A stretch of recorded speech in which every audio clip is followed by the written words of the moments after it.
जी नाज़रीन, तो इस वक्त माहिर नफ्सियात मिस सुमेरा के साथ मौजूद हैं और उनसे जानते हैं कि आज की जो तकरीब है इसके हवाले से वो क्या कहती हैं और जो बच्चे स्लो लर्नर इस स्कूल में एडमिशन लेते हैं उनके लिए इनकी खिदमत क्या है। अस्सलाम वालेकुम। वालेकुम अस्सलाम।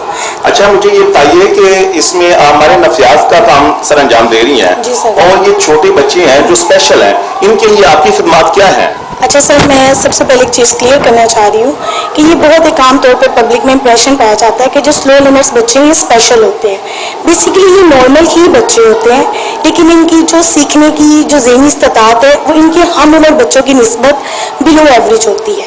इन बच्चों को लिखने पढ़ने में डिफ़िकल्टीज आती है, इनकी जो लर्निंग का प्रोसेस है वो अपने हम उम्र बच्चों से स्लो होता है। इन्हें किसी किस्म की इंटेलेक्चुअल डिसेबिलिटी नहीं होती है।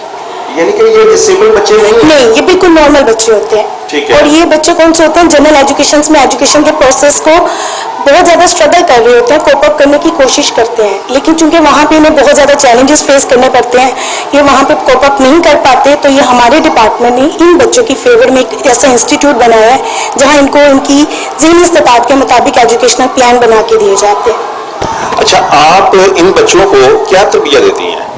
सर, इन बच्चों के इंडिविजुअल सेशंस भी होते हैं, इनके काउंसलिंग सेशंस भी होते हैं। जब बच्चे की इब्तदाई असेसमेंट की जाती है फॉर्मल इनफॉर्मल वे में, तो हमें बच्चे का जो करंट लेवल ऑफ फंक्शन है वो हमें पता चल जाता है। फिर हम उसके अकॉर्डिंग देखते हैं कि आए इस बच्चे को हमने मॉडिफाइड सिलेबस में लेके जाना है, आए इस बच्चे के लिए हमने IEP डिज़ाइन करना है, इंडिविजुअलाइज एजुकेशनल प्लान करना है। और अगर हमें बच्चे में कोई बिहेवियर्स इशूज़ लगते हैं तो उनके लिए हम बच्चों के लिए बिहेवियर्स मॉडिफिकेशन थेरेपीज अप्लाई करते हैं। बीइंग अ साइकोलॉजिस्ट मैं खुद इंडिविजुअल सेशंस कंडक्ट करती हूँ, स्टाफ के साथ, टीचिंग स्टाफ के साथ कोलैबोरेट करती हूँ। हम टीम वर्क में काम करते हैं। बच्चा की जो स्ट्रेंथ होती है उस एरिया पर वर्क किया जाता है।